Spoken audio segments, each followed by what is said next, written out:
तो दोनों board of directors की मीटिंग हुई और उसमें जो हमने फैसले लिए हैं उससे आपको अवगत करवा रहे हैं। और हमारे HRTC की बहुत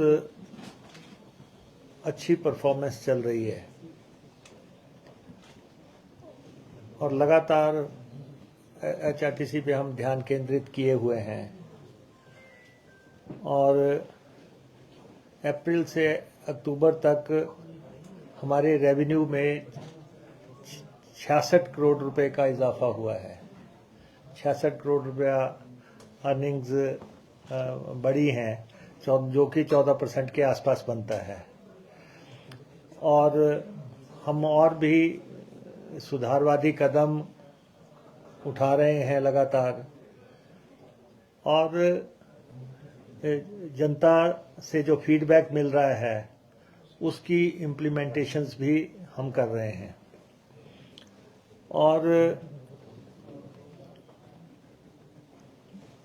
फ्लीट जो है हमारा बेहतरीन फ्लीट हो उसके लिए हम प्रयास कर रहे हैं और फ्लीट का जो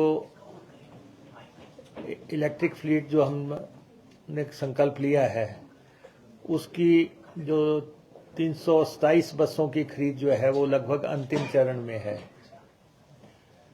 327 बसेस की खरीद वो अंतिम चरण में है और हमने 250 डीजल बसेस जो हैं 32-34 सीटर जो छोटी बसेस हैं वो 250 बसेस खरीदने का फैसला किया था और उसकी हमारे और सरकार में भी सहमति हो गई है और गवर्नमेंट गारंटी देगी और हम 250 ये बसेस भी खरीदेंगे और जो 327 इलेक्ट्रिक बसेस का पैसा पहले ही हमें मिल चुका है। और इसके अलावा 100 के आसपास हम मिनी बसें या टेम्पो ट्रैवलर टाइप जो हैं उसको इंट्रोड्यूस करने जा रहे हैं और उनकी खरीद की मंजूरी भी हमने दे दी है। तो मतलब कि जब से गवर्नमेंट आई है तब से हम लगातार किस ढंग से फ्लीट को ठीक करना है। तो इस साल के अंत तक हम इस स्थिति में पहुंच जाएंगे कि लगभग 1000 गाड़ी की रिप्लेसमेंट का प्लान हमारे पास हो गया है, क्योंकि 250 गाड़ियां हमने पहले खरीदी थी, 250 डीजल की हम अब खरीद रहे हैं, तो 500 के आसपास तो ये गाड़ियां हो गई, तो 327 हमारी इलेक्ट्रिक हो गई और 100 के आसपास हमारा मिनी जो है बसों की खरीद होने जा रही है। और वोल्वो बसेस की हम 24 वोल्वो बसेस खरीद रहे हैं, लेकिन क्योंकि सिंगल टेंडर आया था तो हमने टेंडर रद्द कर दिया। बोर्ड ने आज फैसला किया कि सिंगल टेंडर को हम अनुमति नहीं दे सकते, वो दोबारा से टेंडर किया जाए। और तो कुल मिला के हम 1000 के आसपास की बसें जो हैं उसका फ्लीट बदलने की स्थिति में पहुंच रहे हैं। और हम कंडक्टर्स की भर्ती कर चुके हैं 350 के आसपास, वो हमने कमीशन से भर्ती की है, कोई उंगली ना उठा सके तो हमने वो भर्ती कमीशन के माध्यम से की और उन सबको हम प्लेसमेंट दे चुके हैं। अब हम लगभग 189 JOIT और कंप्यूटर ऑपरेटर, जिनका कि आपको मालूम है कि पेपर लीक हो गया था, उसको हम चयन आयोग को आग्रह कर रहे हैं कि उसका फिर से पेपर लिया जाए। उसके पेपर हो नहीं पाया था, पेपर लीक हो गया था तो कॉम्प्लिकेशंस आ गई थी कुछ, तो 189 पोस्टें हैं, ये 177 JOIT की हैं और 12 कंप्यूटर ऑपरेटर की हैं। तो ये भी HRTC में और भर्तियां होने जा रही हैं। और एक जो आप लगातार खबरें बनाते हैं हमारे कार्यप्रणाली पे, जो हम चलते हैं, काम करते हैं, तो हम मीडिया को भी वैल्यू करते हैं। हम जो आप बात हमारे तक पहुंचाते हैं, तो हमने सब्जियों और दूध को जो है हिमाचल HRTC की बसों में जो है उसका टिकट पे छूट दे दी है। लगेज पॉलिसी को रिलैक्स किया है। और जो हमारे गांव के लोग जो दूध लेके आते हैं या सब्जियां लेके आते हैं, उनको हमने छूट दी है कि वो हमारी बसेस को जो है इस्तेमाल कर सकें। इसके बारे में लोग लगातार हमारे साथ बात कर रहे थे, क्योंकि हम वेलफेयर के कंसेप्ट से HRTC को चलाते हैं। और उसके अलावा हमने HRTC की जो बसों पे गुटखे के विज्ञापन हैं और शराब के विज्ञापन हैं, इनको हटाने के निर्देश दिए हैं। ये हमारे से आने से पहले का कॉन्ट्रैक्ट था, और उसमें जो है ये सब अलाउड था। तो हमारी काफ़ी बसों पे ऐसे विज्ञापन हैं जो कि जनहित में नहीं है। तो हम नहीं चाहते कि हम कोई भी कैरियर बने, हम उसका हिस्सा बने। तो आज हमने बोर्ड ऑफ डायरेक्टर में ये फैसला किया कि उनको वहाँ से हटा दिया जाए। और उसके बाद आपको ये मालूम है कि हमारी बसेस जो हैं, जो उसमें जो कार्ड्स का था, कौन कौन से कार्ड हैं जी? Sir credit card, debit card, UPI and national common mobility card. ये हम बहुत सक्सेसफुली इनको चलाने में कामयाब हो गए हैं। First state in the country, और देश में हम पहला राज्य हैं जिसने इसमें सफलता हासिल की है। तो हमने बोर्ड के जो ये कदम बोर्ड ने उठाए हैं, हम ये जो हमारे HRTC ने उठाए हैं, उसको बोर्ड ने अप्रिशिएट किया है कि वो डिजिटल युग में प्रवेश में जहां वो ये कार्ड्स को सक्सेसफुली कर पाए हैं, वहीं पे जो है साथ लगते बसों की जो इलेक्ट्रिक बसों की जो खरीद की प्रक्रिया में आगे जो बढ़े हैं, तो जो इन्होंने काम किया है उसको भी बोर्ड ने अप्रिशिएट किया है। और उसके अलावा आपको हम ये जरूर बताना चाहते हैं, और हम बार बार आपसे सहयोग भी मांगते हैं, कि HRTC जो है रोज 5 लाख लोगों को अपने गंतव्य स्थलों पे ले जाती है, और 3200 के आसपास का हमारा इसमें फ्लीट चल रहा है।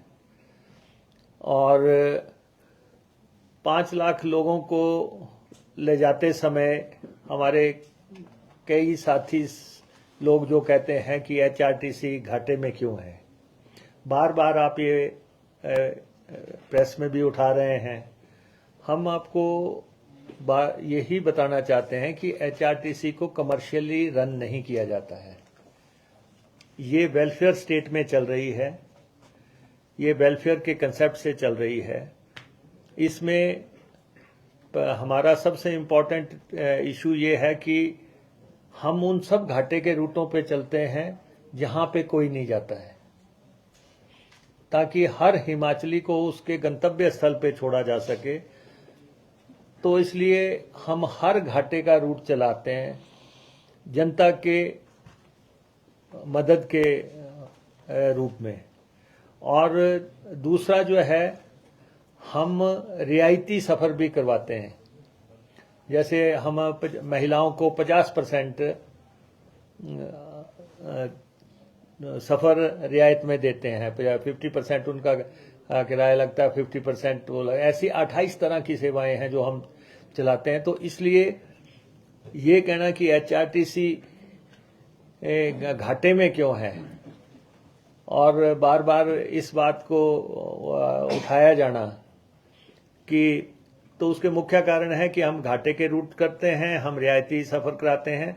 आपकी सूचना के लिए एक दिन का महिलाओं का जो रियायती सफ़र है उस पर 50 लाख रुपया जो है लग रहा है।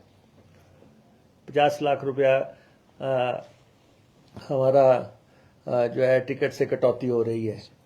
तो ये सारे आंकड़े जो है, क्योंकि हमने अब ज़ीरो टिकटिंग की व्यवस्था भी की है, तो उससे ये सारी बात सामने आ रही है। और थर्डली जो है, हम अपने कर्मचारियों के प्रति वचनबद्ध हैं, अपने स्टाफ के प्रति हमारी कमिटमेंट है, और हम गवर्नमेंट अप्रूव्ड जो है तनख्वाहें देते हैं और पेंशन देते हैं और महंगाई भत्ता देते हैं, जो कि प्राइवेट के मुकाबले में कई गुना होता है। इसलिए हमारी तुलना, HRTC की तुलना आप प्राइवेट ऑपरेटर्स के साथ नहीं कर सकते। इसका कंसेप्ट ही अलग है। और अगर इसको कैलकुलेट किया जाए, अगर इन चीज़ों को कैलकुलेट किया जाए, तो लगभग 1000 करोड़ से ज़्यादा का खर्चा हम जनता पे करते हैं वार्षिक। हम 1000 करोड़ से ज़्यादा का रियायती सफ़र कराने में, घाटे के रूट चलाने में, या जो है ड्यूज देने में हम 1000 करोड़ से भी ज़्यादा का खर्चा करते हैं। इसलिए हमें सरकार से भी जो है अनुदान लेना पड़ता है, और क्योंकि हम सरकार की सेवाओं को चलाते हैं तो इसलिए ये अनुदान लेना पड़ता है। तो ये सारी चीज़ें हम बड़े ट्रांसपेरेंट तरीके से जनता के समक्ष रख रहे हैं, क्योंकि हिमाचल प्रदेश में ना तो एयर सेवाएं हैं, हिमाचल प्रदेश में ना तो रेल सेवाओं का उतना बड़ा नेटवर्क है, तो ट्रांसपोर्ट का ही नेटवर्क है। और इसलिए इस सर्विस को जो है आपको अलग नज़रिए से आंकने की ज़रूरत है, और इसका मूल्यांकन अलग तरीके से करने की ज़रूरत है। एक हमने MD साहब से ये कहा है कि जो इनका हेड ऑफिस है, हेड ऑफिस के आसपास का जितना भी एरिया है, जहाँ पे बस अड्डे वाला एरिया है या टर्न से लेके दूसरी तरफ तक, वो सारा क्षेत्र जो है ये ब्यूटीफाई करेंगे। वो उतना एरिया जो है दुकानों पे शुरू होके दूसरी तरफ तक, वहाँ की साफ सफाई, वहाँ की ब्यूटिफिकेशन, और ताकि वो लगे कि, आपने देखा होगा आजकल टनल पे भी काम चल रहा है, टनल के बहुत बुरा हाल था, उसको भी सुसज्जित किया जा रहा है ताकि वो हेडक्वार्टर हमारा सही तरीके से नज़र आए। तो ये HRTC से जुड़े कुछ मसले हैं। और साथ में हमने ये फैसला किया है कि जो हमारे ढली और ठियोग के बस अड्डों का हम बहुत जल्दी उद्घाटन करने जा रहे हैं। ढली का बस अड्डा तैयार कर दिया गया है, और हमारा ठियोग का भी हो गया है, किलाड़ का भी तैयार हो गया, पतलीकूल का भी तैयार हो गया है। तो लेकिन हम 2 बस अड्डों का बहुत जल्दी उद्घाटन करने जा रहे हैं। ठियोग बस अड्डे के लिए लगभग 2 करोड़ 18 लाख रुपए की जो राशि मांगी गई थी, उसको हमने प्रावधान कर दिया है ताकि उन बस अड्डों का उद्घाटन हो सके। और इसके अलावा हमने कुछ कमेटीज़ बनाई हैं, क्योंकि हमारे कई जगह 2-2 बस अड्डे हो गए हैं। उन बस, जैसे बैजनाथ में अब एक ओल्ड बस अड्डा है और एक पार्किंग कम कमर्शियल कम्प्लेक्स है। जो बनने जा रहा है, तो हम अपनी टीम्स को भेज रहे हैं कि हमें उनका कैसे संचालित करना है। पालमपुर की पार्किंग बननी है, उस पार्किंग को हम टूरिज्म को सौंप रहे हैं इस कंडीशन के साथ कि जो उसके आगे जो लोकल लोग काम करते हैं उनको जो है डिसलॉज ना किया जाए। लेकिन पालमपुर की पार्किंग और चंबा की पार्किंग के लिए जो है 13 करोड़ रुपया लगेगा और उस पार्किंग को हम बनाने जा रहे हैं। और सरका घाट में भी लगभग 2 बस अड्डे हो गए हैं। सरका घाट ओल्ड बस स्टैंड और न्यू बस स्टैंड जो है बारछवाड़, ये जो है यहाँ भी 2 हो गए। यहाँ भी हम कमेटी भेज रहे हैं और नए बस अड्डे में का संचालन शुरू हो सके वो हम शुरू करने जा रहे हैं। और हम ऊना का जो ओल्ड बस अड्डा है इसको पीपीपी मोड में जो है कंस्ट्रक्ट करने जा रहे हैं। पहले भी वहाँ पे बस अड्डा भी उसी तरह बना था, तो जो पुराना बस अड्डा खाली हुआ है उसको भी हम निर्मित करने जा रहे हैं। और मंडी, बरहाड़ी, बिलासपुर जो है वहाँ पे हम बस स्टैंड और साथ में मॉल टाइप कंस्ट्रक्ट करने जा रहे हैं, क्योंकि वो लोकेशन हमारी बहुत अच्छी है। तो टर्न पे है, दोनों के नदी के दोनों तरफ जो है बीच में हमारा ये प्लॉट है, ज़मीन है हमारी, तो उसको हम निर्मित करने जा रहे हैं। तो ये कोशिश है हमारी कि नए बस अड्डों का जो है काम शुरू हो सके। और हमारे 40 के आसपास बस अड्डे ऐसे हैं जिन्हें जो समय पे सैंक्शन होते रहे। और अब हमने एमडी साहब से कहा है कि किसी में 10 लाख, किसी में 20 लाख, किसी में 25 लाख, इस ढंग से पैसे, इनको हमने कहा है कि हम एक्चुअल कौन से बस अड्डे बना सकते हैं उसकी सूची जो है ये हमें प्रदान करें ताकि हम उस पर फैसला ले पाएं। और हमारे जो बस रूट लगभग 148 प्राइवेट को चले गए हैं, जिनमें एचआरटीसी ने जो सरेंडर किए थे 107, उनमें से 87 अलॉट हो गए हैं। जनरल रूट्स थे 29 में से 23 चले गए हैं। और 80 सीटर बस रूट जो 72 में से 38, यानी कि 148 पे जो है हमारे फैसला हो गया है कि ट्रांसपोर्ट डिपार्टमेंट ने कि ये हमने छोड़े हैं। और लेकिन हम तब तक इन रूट्स को चलाएंगे जब तक वहाँ पे ये प्राइवेट ऑपरेटर अपना ऑपरेशन शुरू नहीं कर देंगे। और हम ऊना और हमीरपुर में ऑटोमेटिक टेस्टिंग सेंटर बनाने जा रहे हैं। ऊना में एचआरटीसी बनाएगी और हमीरपुर में ट्रांसपोर्ट डिपार्टमेंट बनाएगा, ताकि जो आने वाले समय में गाड़ियों का पासिंग है ऑटोमेटिक तरीके से, पहले हमने 5 प्राइवेट सेक्टर में भी देने का फैसला किया था, तो ये अब हम गवर्नमेंट सेक्टर में भी ये शुरू करेंगे। और ताकि ऑटोमेटिक टेस्टिंग सेंटर और स्क्रैपिंग यूनिट जो भी लगने हैं नई ज़रूरतों के मुताबिक, उस पर हम काम करने जा रहे हैं। तो आज ये हमारी मीटिंग हुई। हमारे बद्दी में बस अड्डा बनना है, भोटा में बनना है, सुजानपुर में बनना है, फतेहपुर में बनना है और नौराधार में बनना है। ये बस अड्डे हम फैसला ले रहे हैं कि क्योंकि हाउसिंग बोर्ड भी हमारे से कह रहे हैं कि वो भी बस अड्डा बनाने की फील्ड में आना चाहता है, तो उनके साथ भी हम नेगोशिएट कर रहे हैं। हम पीडब्ल्यूडी के साथ भी बात कर रहे हैं, और हमारा जो अपनी एजेंसी है वो भी बस अड्डे बनाती है, तो ये हम फैसले करेंगे कि कौन सा किसको बनाना है, और ताकि हम इनको गति दे सकें। हमीरपुर में पहले ही हमारा अच्छा बस अड्डा बन रहा है, और हमारे इलेक्ट्रिक स्टेशंस जो हैं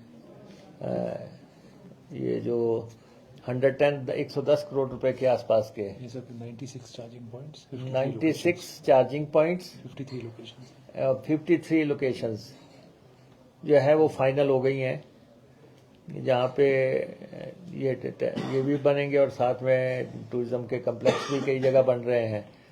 तो उसका पैसा भी हमारे पास 110 करोड़ रुपया आ गया है। तो फील्ड पे कार्य को गति देने के लिए, कार्यशालाएं बनाने के लिए, बस अड्डे बनाने के लिए, चार्जिंग स्टेशंस बनाने के लिए, इसको भी हम गति देने जा रहे हैं। तो ये बात हम आपके समक्ष रखना चाहते थे। ये सर 148 जो रूट्स हैं जो आप सरेंडर कर रहे हैं प्राइवेट, इसमें लॉन्ग रूट्स भी हैं? नहीं, ये ऐसा है कि लॉन्ग रूट्स में ऐसा है कि प्रदेश के बाहर जो है हम दूसरे प्रदेशों के साथ एग्रीमेंट में बंधे हुए हैं कि उनकी बसें हमारे आती हैं, हमारी बसें उधर जाती हैं। तो उसमें एक एग्रीमेंट है कि वो कितने किलोमीटर हमारी सीमा में आएंगे, हम कितने किलोमीटर उनकी सीमा में जाएंगे। तो प्राइवेट ऑपरेटर जो है प्रदेश की सीमाओं के बाहर नहीं भेजे जा सकते। तो हम जो हैं प्रदेश के भीतर जो है रूट्स दे रहे हैं, और उसमें जो हमने रूट्स बनाए हैं वो हम कंसल्टेशन डिस्कशन से बना रहे हैं, ताकि जो जिन लोगों को जाना है वो उसमें मुनाफे में आ सके। सर ये जो सब्जी और दूध का है, इसमें कोई किलोग्राम भी तय किया गया है? इतने किलोग्राम तक फ्री रहेगा? नहीं, हमने फ्री कर दिया है, क्योंकि हम वेलफेयर स्टेट के हिसाब से इसको चला रहे हैं। हमारा जो है HRTC को सुधार करना काम है। हमें लगेज पॉलिसी से भी लगभग 2 करोड़ रुपए की इनकम हुई है। अब वो मसला जो है सिर्फ ये है कि जो लोग HRTC को कुरियर की तरह इस्तेमाल करते हैं, बस में सफर नहीं करते हैं, अपना सामान दे जाते हैं, वो पैसा पहले जो है HRTC को नहीं मिलता था। अब मैं इसमें ज्यादा विवाद में जाऊंगा तो फिर कंट्रोवर्सी हो जाती है, लेकिन ये आप समझ पा सकते हैं कि ये पैसा HRTC के खाते में नहीं आता था, और लेकिन लगेज तो जाता था लोगों का, जो लोग ट्रेवल नहीं करते हैं या लोग जो सामान भेजते हैं। तो हमने कहा कि वो पैसा जो है HRTC को आए। सर इसमें क्या है कि ग्रामीण क्षेत्रों में किसान लोग अपने उत्पाद मंडियों तक भी हमारी बसेस के अंदर लेके जाते हैं, तो क्या वो भी निःशुल्क होगा सर? नहीं, देखिए आज क्या नहीं, ऐसा है ना, जो तो बड़े किसान हैं उनके अपने सब्जी का सर एक बैग है कोई नहीं। अब जैसे अभी किसी ने फोटो छापी थी 4 दिन पहले 5 दिन पहले कि किसान जो है 15 किलो दूध लेके आया, उसका टिकट लग गया, या 10 लीटर दूध लेके आया उसका लग गया, या 10 किलो सब्जी लेके आया तो उसका टिकट लग गया। तो एक्चुअली हालांकि एक बात स्पष्ट है कि HRTC की बसेस में जो आदमी ट्रेवल कर रहा है उसके लगेज पे कोई टैक्स नहीं है। जो लगेज लेके जा रहा है और गाड़ी में ट्रेवल कर रहा है उस पे नहीं है। अभी जैसे कोई कह रहा था कि 30 किलो को 40 किलो कर लो, 40 को 50 कर लो, कोई नहीं पूछ रहा है, वो कोई नहीं है।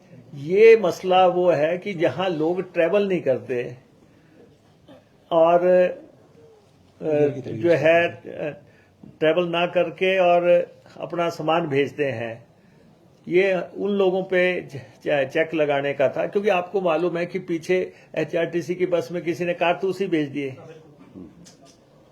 अच्छा, कुछ लोगों की कोशिश है, ये जो नशे का प्रकोप हो रहा है, चिट्टे का प्रकोप हो रहा है, अब हमें पैकेट पकड़ा देते हैं, लेकिन पता नहीं कौन है, किसने भेजा वो पैकेट है, उसमें क्या है अंदर, उन्होंने रोल करके दे दिया। तो हमें कुछ तो पता होना चाहिए कि हमारे पास भेज क्या रहा है। तो ठीक है, हम HRTC को in the larger interest of the state चला रहे हैं और आपकी एक एक खबर जो है हम रोज मॉनिटर कर रहे हैं कि आप क्या कह रहे हैं, लेकिन हम आपसे सहायता भी मांग रहे हैं, सहयोग भी मांग रहे हैं, क्योंकि ये प्रदेश का एक बहुत बड़ा ऐसा एरिया है जो कि प्रदेश के लोगों की सेवा में 50 साल से लगा हुआ है। और ठीक है, फ्लीट चेंज भी करना पड़ रहा है। फ्लीट का बसों के अगर हम टेंडर इस ढंग से कर देंगे तब भी आप हमारी खबर छाप देंगे। तब अब हम जैसे हमने आज वॉल्वो रद्द किया टेंडर, तो हम 2 महीने लेट हो जाएंगे कम से कम। अब दिल्ली वालों ने हमारी ये रोक दी क्योंकि वहां पे पोल्यूशन बहुत हो रहा है। उन्होंने कहा कि आप ये जो आपके पास BS4 बसेज हैं, इसको नहीं अलाउ, ये आप ये नहीं भेजेंगे। तो हम हमारी कम से कम 16 बसेज जो हैं दिल्ली के रूट पे रुक गई। तो हमें बसेज खरीदनी है, तो बसेज खरीदने का प्रक्रिया भी अपनानी पड़ेगी। प्राइवेट की तरह तो है नहीं कि गए और जाके बस खरीद के आ गए। यहाँ तो पूरा बोर्ड से परमिशन लेनी पड़ेगी, पैसे का बंदोबस्त करना पड़ेगा और टेंडरिंग करनी पड़ेगी। तो थोड़ा प्रक्रिया हम चाहते हैं कि पूरी तरह उनको अपनाया जाए। एक हमने फैसला किया है कि ये जो शिमला का बस अड्डा है, शिमला के बस अड्डे का मसला हम प्रदेश मंत्रिमंडल में ले जाएंगे, क्योंकि जो इसका संचालन कर रहे हैं उन्होंने ये कहा है कि मुझे 82 करोड़ रुपया दो और मैं इस डील से निकलना चाहता हूं। अब उनके कहने से तो होगा नहीं कि किसी के दिल में कभी भी कुछ ख्याल आ जाए। तो आपने प्रोजेक्ट लिया तो वो अब उसकी सारी डिटेल कब कब क्या क्या हुआ सारा हमने बोर्ड ने डायरेक्ट किया है MD साहब को कि ये सारा डिटेल कैसे ये खरीद हुई, कैसे ये आगे बढ़ी। 17 साल के लिए लिया था, 51 साल के लिए चला गया, 51 ईयर के लिए चला गया।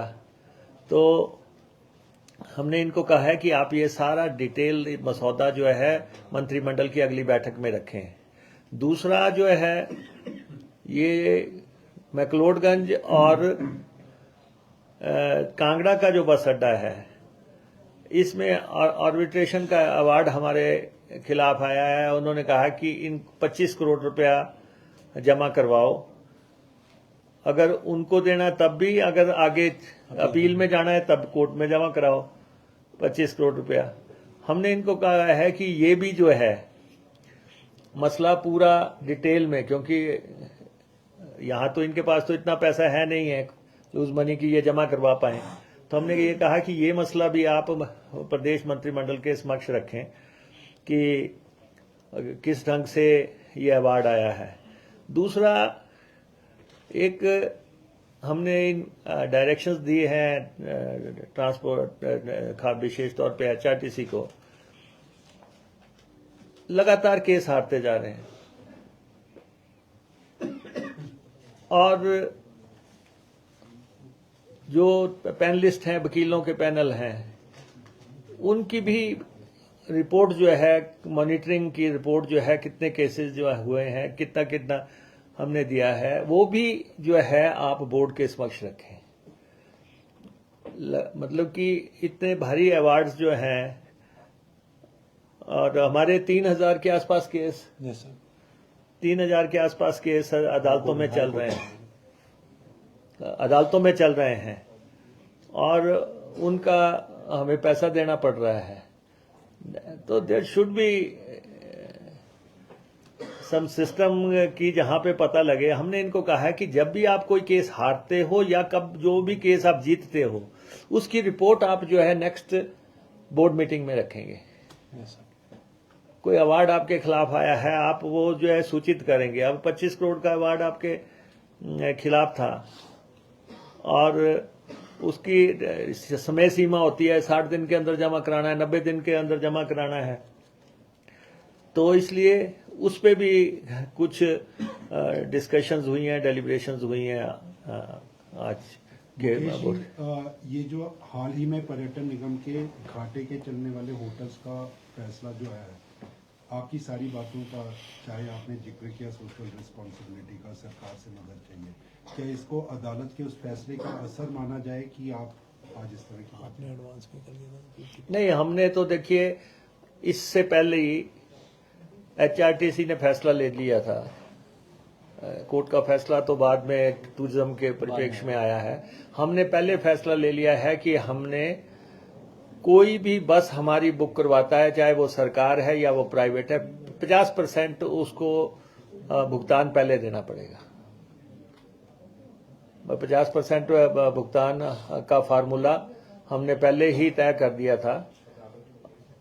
ऐसा तो आपको भी लगता होगा कि एचआरटीसी में लगातार रिफॉर्म्स हो रहे हैं, डिस्कशंस हो रहे हैं, डेलिब्रेशंस हो रही हैं, और हम उस जगह इसको ले जाना चाह रहे हैं जो कि जनता की सेवा तो है ही है। जब we are living in a political setup तो वेलफेयर स्टेट का कंसेप्ट तो है ही है, लेकिन वेलफेयर स्टेट के कंसेप्ट के साथ साथ हमारे जो, आपको मैं बताऊं कि हमारा 45 करोड़ रुपया एचआरटीसी तनख्वाहों पे खर्चती है, और पेंशन पे 23 से। और लगभग 23-24 करोड़ रुपया हम पेंशन पे खर्चते हैं, और उसके बाद हम 8-9 करोड़ रुपया जो है टायरों पे खर्चते हैं, 45 करोड़ रुपया हम डीजल पे खर्चते हैं, और हम उसके बाद जो है पुर्जों पे खर्चते हैं 5-6 करोड़ रुपया, सर किस्तें भी हैं लोगों और की। फिर जो हमने जो गाड़ियां खरीदी हैं उसकी हम किस्तें भी देते हैं, 3-4 करोड़ रुपया बैंकों का रिटर्न भी करते हैं। तो हमारे ये नहीं है कि हमारे खर्चों को आप सीधे सीधे आंकों के ये, और फिर आप देख लो कि हमने कभी लंबे अरसे से किराए नहीं बढ़ाए हैं, और लेकिन जो विजिबल खर्चे हैं वेतन, पेंशन एंड डीजल के, और हम बिल्कुल डिफॉल्ट में नहीं है, हम तनख्वाह समय पे दे रहे हैं। कोई एक कर्मचारी नहीं कह सकता कि हमने उसकी तनख्वाह नहीं दी। हम पेंशन बिल्कुल दे रहे हैं, ठीक है, अपवाद हो सकता है एक महीने में कोई 2-4-10 दिन आगे पीछे हो गया हो, लेकिन आज दिन तक की पेंशन हमने सबको दी है। अभी हमने इनके साथ कार्यक्रम किया था तो हमने ये फैसला किया कि ओवर टाइम अलाउंस जो है इनका, जो 55 महीने का पेंडिंग है, वो 100 करोड़ रुपया देने को है। तो उसमें से हमने कहा था कि दिसंबर तक आपको 50 करोड़ देंगे, मार्च तक वो सीएम की कमिटमेंट भी है, मंच पे घोषणा भी की है। तो 100 करोड़ रुपया हम इनको देने जा रहे हैं, और 9 करोड़ रुपए के आसपास जो है इनके जो मेडिकल के भत्ते वगैरह हैं। एक फैसला हमने आज और किया है, जो यहाँ पे क्या है कि जब कोई कर्मचारी के घर में शादी है या किसी के क्रॉनिकल पेशेंट है, उसमें क्या है कि जिसकी चलती है वो पैसा ले लेता है, जिनकी अफसरों के साथ अच्छा रिलेशन है वो 7 लाख ले लेगा, 10 लाख ले लेगा, 8 लाख ले लेगा। हमने उस पे चेक लगा दिया आज। हमने कहा कि आपको 2 लाख रुपया देना है, लेकिन सबको देना है। आपके पास डिस्क्रिशन हमने खत्म कर दी कि आप जो है किसी को अफसर से मिले कि 7 लाख दे दो, 8 लाख दे दो, दूसरे को बिल्कुल भी नहीं मिल रहा है, तो वो हमने एमडी को 2 लाख की पावर दी है कि आप 2 लाख से ऊपर किसी का भी जो है अरियर से नहीं दे सकते। नहीं सैंक्शन करेंगे, 2 लाख तक ही सैंक्शन करेंगे, ताकि बाकियों को भी मिल सके। नहीं तो ये हो रहा है कि 5-7 लोग जो हैं वो ले जा रहे हैं और बाकी सब लोग जो हैं इंतजार करते हैं। सर हमारा एक छोटा सा सजेशन है। मुकेश जी, सवाल ये है कि आप कह रहे हैं कि 50 लाख रुपए डेली महिलाओं को जो रिबेट दे रहे हैं 50% उस पर जा रहा है, तो घाटा भी बढ़ रहा है एचआरटीसी का, फिर कैसे वो जो कर्जे का बोझ है कम होगा? नहीं, मैंने शर्मा जी आपको बताया कि जैसे हमने 66 करोड़ रुपया कमाया, तो अब आप कहेंगे कि आपने डाला कहाँ। तो अब ये है कि तनख्वाहें बढ़ रही हैं, हमें जो है फाइनेंस कमीशन के अवार्ड लागू करने पड़ रहे हैं, कोर्ट के अवार्ड्स लागू कर रहे हैं, पेंशन बढ़ रही है। हमारे 7,000 पेंशनर हो गए हैं और अभी हमने पेंशन को लेके भी आज इनसे कहा है कि 150 के आसपास ऐसे कर्मचारी हैं जिनकी पेंशन शुरू करनी है। तो शुरू करने में इनको जो दिखते हैं, तो हमने इनको कहा कि उनके साथ आप नेगोशिएट करो ताकि कम से कम एक न्यूनतम तनख्वाह पेंशन तो उनके घर में पहुंचे। तो उनके साथ बातचीत करके, डायलॉग करके, यूनियन से बात करके या अलग अलग लोगों से बात करके जो है आप उनको देने की स्थिति में तो हो, नहीं तो डायलॉग नहीं होगा तो उसमें दिखते हैं। तो इसलिए खर्चे भी बढ़ रहे, महंगाई भी का इंडेक्स भी है। तो ये दूसरा ये है कि जो हमें सरकार से पैसा आता है उसमें भी तो कटौती होती है ना कि आपने ज्यादा कमा लिया, तो हमारे को उसमें कटौती हो जाती है। लेकिन कुल मिला के हमारी कोशिश है कि एचआरटीसी से लोग प्यार करते हैं, एचआरटीसी को लोग अपनी बस मानते हैं, अपना उनके साथ एक भावनात्मक रिश्ता है। तो इसको किस ढंग से हम जनता के दिलों में बसा के रखें और किस ढंग से हम सर्विसेज दे रखें, हम जनता के लिए हैं और उस हिसाब से हम फैसले ले रहे हैं। मुकेश जी, आपने जिक्र किया था कि हिमाचल प्रदेश के अंदर ट्रांसपोर्ट का अगर सेक्टर है तो वो सिर्फ बस सारी है, रेल नेटवर्क नहीं है, दूसरे साधन यहाँ पर नहीं है। हिमाचल प्रदेश के फूल उत्पादक अधिकतम अपना उत्पाद अगर दिल्ली और कहीं बेचते थे तो वो सरकारी बसों का इस्तेमाल करते थे। क्या राज्य सरकार इस विषय में सोच रही है कि केंद्र सरकार से ट्रांसपोर्ट सब्सिडी के रूप में, ताकि अपने किसानों को राहत दी जा सके, ये जो फूल ले जाने का आपने तो लगा दिया है कि टिकट इसका होगा, इसका होगा, तो क्या ट्रांसपोर्ट सब्सिडी जैसी डिमांड पर्वतीय राज्यों के लिए क्या आपकी सरकार सोचने का विचार रखती है?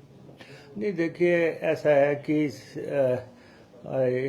हिमाचल प्रदेश सरकार भी लगभग 2200 करोड़ रुपए की सब्सिडीज देती है और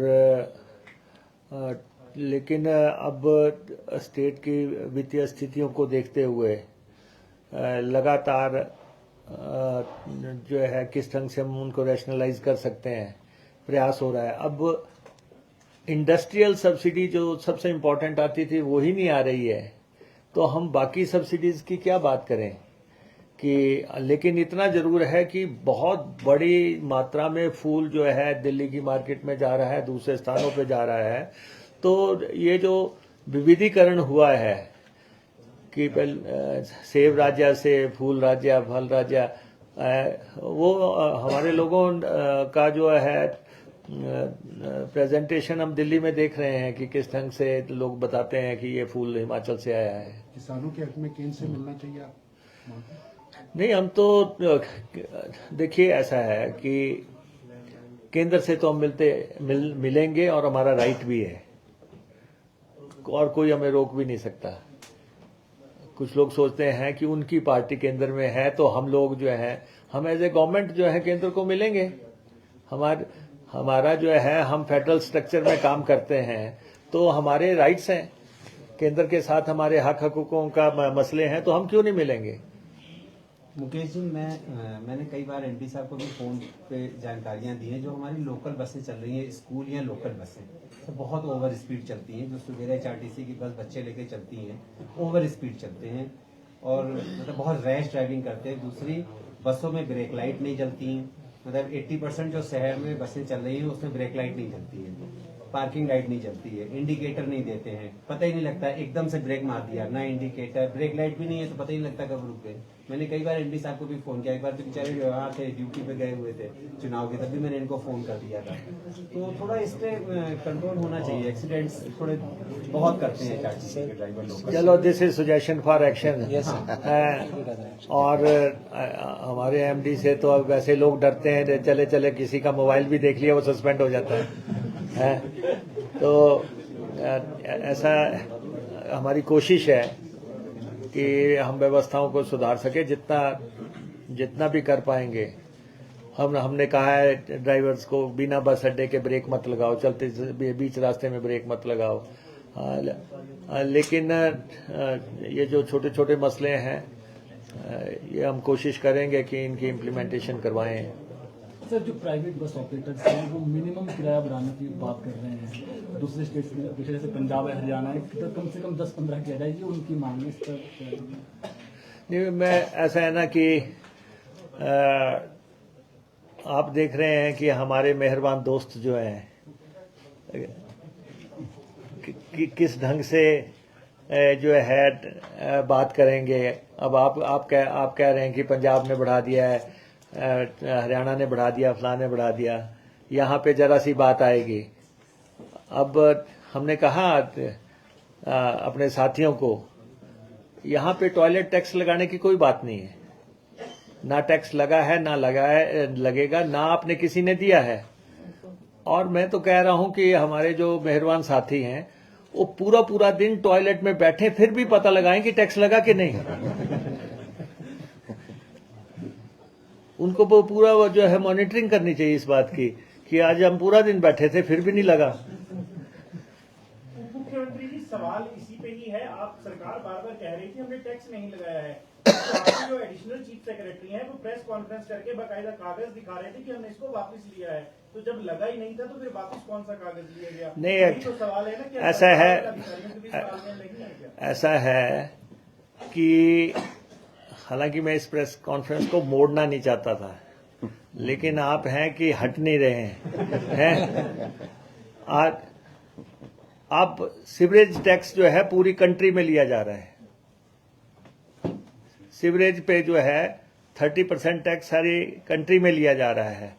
और अगर उस नोटिफिकेशन को आप पहले ध्यान से पढ़ें, उसमें स्पष्ट तौर पे लिखा है कि गांव के इलाके में कोई टैक्स नहीं है, फिर है कि अर्बन इलाके में कोई टैक्स नहीं है। जब ग्रामीण इलाके में कोई टैक्स नहीं है तो आम आदमी को कहां से लग जाएगा? अर्बन इलाके में टैक्स नहीं है तो आम आदमी को कहां से लग जाएगा? जो थर्ड क्लॉज था उसमें यह है कि जो 5 स्टार होटल्स हैं, 5 स्टार होटल्स हमारी सीवरेज लाइन को इस्तेमाल करते हैं, अपना ट्यूबवेल लगाते हैं, अपना ट्यूबवेल लगा के वो हमारी सीवरेज लाइन को, उनके लिए टैक्स की वो बात थी, वो भी जो है गवर्नमेंट अप्रूव्ड नहीं था। तो इसलिए, और यही लैंग्वेज जो है जब पूर्व की सरकार थी ये क्लॉज उसमें भी था। तो इसलिए जो है हमने तो उसको अबॉलिश ही कर दिया। हमने कहा जिस चीज से कोई धारणाएं गलत जाएं वो जो है क्लॉज ही हटा दो। तो इसलिए सवाल कोई नहीं है। अब कुछ मसले ऐसे हैं, जैसे आपने कह दिया कि हिमाचल भवन, आपने नहीं कहा, मतलब कि अवार्ड आया तो हिमाचल भवन कुर्क हो रहा है। हमने कहा कि हिमाचल भवन हिमाचलियों की पहचान है मंडी हाउस में। ठीक है, अदालत का फैसला आया, हम अदालत के फैसले का सम्मान करते हैं। हमने 64 करोड़ रुपया जमा करा दिया, 64 करोड़ रुपया। दूसरा ये है कि जो हिमाचलियत की पहचान है, आप क्या समझते हैं कि हम गवर्नमेंट में बैठे लोग जो हैं उसको ऐसे ही जो है चले जाने देंगे? उस प्रॉपर्टी पे कोई उंगली भी नहीं लगा सकता, कोई परिंदा भी चौंच नहीं मार सकता। ये हम हिमाचलियों को, हिमाचल के लोगों को जो है आश्वासन देना चाहते हैं। अभी उनियाल साहब बात कर रहे थे टूरिज्म के होटल्स की। हमने डिसइन्वेस्टमेंट के खिलाफ जो है बीजेपी के से लड़ाई लड़ी है। जब बीजेपी के टाइम में होटलों की पूरी बुकलेट तैयार हो गई थी, कौन कौन से होटल बेचने हैं, उसका पूरा मसौदा तैयार हो गया था, तब हमने जो है इनका विरोध किया। उस समय जो है दर्दन गवर्नमेंट जो है उन्होंने एक कमेटी बनाई। उस वक्त के टूरिज्म सेक्रेटरी को उन्होंने उस समय जो है बदला, और हमने कहा था कि हम जो हैं ये जो हमारी बड़ी प्रॉपर्टीज हैं हम इनको जाने नहीं देंगे। हमने ये जो वाइल्ड फ्लावर हॉल की लड़ाई जो है सुप्रीम कोर्ट तक लड़ी, ताकि ये जो है 12, 14, 1500 करोड़ रुपए की प्रॉपर्टी जो है हम अपने बचा सकें ये। और तो इसलिए जो है ये जो होटल्स हैं आप क्या समझते हैं कि हम इनको जाने देते हैं? हमने कोर्ट में भी अपना पक्ष रखा और डबल बेंच के सामने भी रखा। आज आप देख रहे हैं कि सारी प्रॉपर्टियां जो है उन पे स्टे लग गया है। तो डिसइन्वेस्टमेंट में आप क्या समझते हैं कि हम चायल होटल का ऐसी डिसइन्वेस्टमेंट होने देंगे? किसी के चाहने से या कोई ऐसा अवार्ड आ जाए, हम कानूनी और राजनीतिक तौर पे दोनों पर पूरी तरह सचेत हैं और हम उसके ऊपर काम कर रहे हैं। तो ये कुछ फैसले पिछले दिनों में, ठीक है, मैं भी जर्नलिस्ट रहा हूं, जर्नलिस्ट के लिए तो खबर है, आपके लिए 2-3 दिन इसमें निकल गए, होटलों में निकल जाएंगे, 2-3 दिन हिमाचल भवन में निकल जाएंगे, 2-3 दिन टॉयलेट टैक्स में निकल जाएंगे। हकीकत ये है कि ये जो है नहीं मैं ऐसा है, नहीं वो ठीक है, आपने अपना नुकसान किया, नहीं तो मैंने आज आपको समोसे खिलाने थे।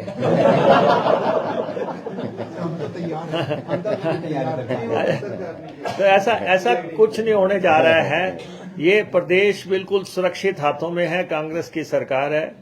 इस सरकार को जो है डिसलॉज करने के अटेम्प्ट्स बार बार हो रही हैं, लेकिन मजबूत सरकार आपके समक्ष है। हम प्रदेश के हित में फैसले लेते रहेंगे।